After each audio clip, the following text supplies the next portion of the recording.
What if you were aiming for a bright future in the first place? Then halfway you're forced to stop, so you began to curse the world as you fight for what you wanted. What will happen in that case is because it makes me sad that I don't want to live as you have decided. Hakuryuu Ren, bitch. If that's not depth, I don't know what the fuck is. So I think the biggest thing that we can all agree on that this chapter of Magi provided was that it showcased the development with Aladdin and almost his, I wouldn't say acceptance, but definitely questioning on whether or not depravity is bad at this particular point, with the threat and the danger of Il-Elah seemingly being vanished because, you know, Kouen died, and then Hakuryuu took, or Judal took all of the Black Rook with him to that other dimension, or wherever the hell he is. So it kind of makes you question. It's almost as if he's basically questioning, because I always compare it to as follows. It's basically like people that believe in religion and people that are like, you know, atheism, something along the lines of that. That's what I feel, to a certain extent anyway, this situation is. And Aladdin is saying, well, if these people don't want to believe in this stuff and they don't really care and they're going against it, then does that make them bad if they're not really going to do anything? I mean, at the end of the day, if they're hateful, that's, you know, fine, and it's still sad, but does that make them like people that are terrible and we should look down upon them? That's definitely very deep, especially, again, Magi. It always goes back to, which a lot of people always like to hate on, and it went over a lot of people's heads, the Alma-Tehran arc, where people were questioning God. Is it right to worship this? And, you know, a lot of different things that it tackled. Ultimately, that's where I feel as though Aladdin's going right now, and I think he's going to have to look and kind of honestly question himself a lot whether he follows that or not, because at the end of the day, again, okay, if the threat of Il-Elah, the biggest thing that was scary for everyone, is gone, if somebody wants to say, fuck that shit, I want to be an asshole, I don't give a fuck religion, or fuck anything like that, does that really, like, should you really look at them in a certain way, or do they need to be eradicated for that matter?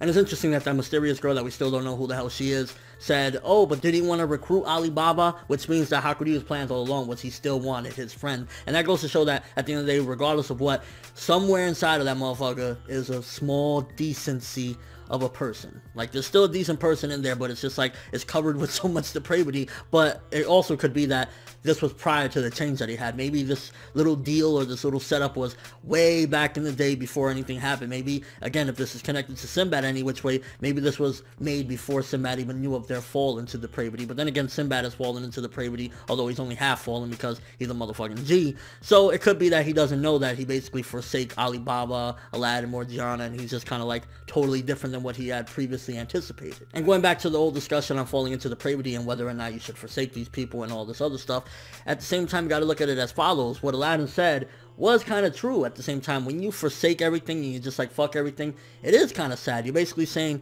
fuck the future, I'm never going to reach that spot, I'm never going to reach that happiness, and you're going to keep on going on a downward spiral. So it's kind of a lot of conflicting ideals, and that's what makes Magi so rich. And like, you go from this, and where it's actually making you question life itself, and then you go and you just see like other dumb stuff in manga, and it's just like, that's why Magi is just on a whole other level. And it's kind of crazy how Aladdin ain't even family with Hakuryuu or whatever, and he's looking at Kouen and Koumei like, you motherfuckers are basically saying we're gonna eradicate him, we're gonna get like 6 gen equips, and we're gonna just blow this motherfucker to smithereens. But that's your family, that's your brother. What the fuck are you, like, why are y'all even talking like that? So Aladdin does speak some common sense, but at the end of the day, it's war, and to a certain degree, I feel as though they don't really look at him in that way. Or at the very least, I think maybe Kouen, to a certain extent, looks at him as a little brother, but when little brother acts up, sometimes you gotta slap the shit out of little brother and slap some sense into him, and maybe that's where Kouen is going with this. At the end of the day, at the end of the chapter, he did say, we have some things to settle, and maybe that's what he means by that. Maybe he doesn't completely want to kill him. Maybe he wants to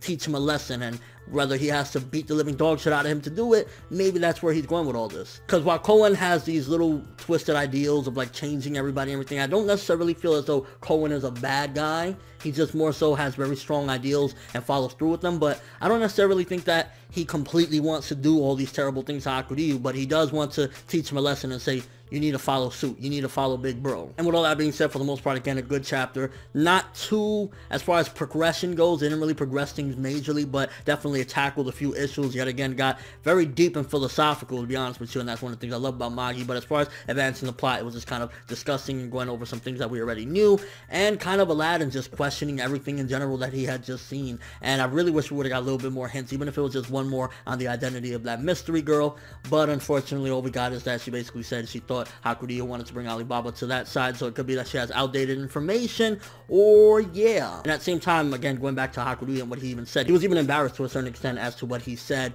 but yeah, somewhere along the lines of that, he does feel bad about what's going on, I feel, but it's just like, fuck it. So 7.5 for this one. Good stuff. Very deep, but as far as progression goes, again, with the timeline and whatnot, it's just kind of there at the moment, figuring out where things are going to go. Let me know what you guys think. First of all, how do you feel about what Aladdin was saying? If the threat of Il-Elah is gone, is depravity a bad thing? That's the biggest question here of this chapter. Is it a bad thing? And do you think, in fact, the threat of Il-Elah is truly gone, or do you think that Judal is still alive somewhere, so technically a threat will still be around? And your overall thoughts of the chapter. But that's all I have for this review. Thanks for watching. Hope you enjoyed. If you liked anything I had to say or enjoyed the video, drop me a like. I'd greatly appreciate it. And if you haven't subscribed, if you could do so as well, that'd be amazing. I'm ForneverWorld, and as always, people, have an awesome day.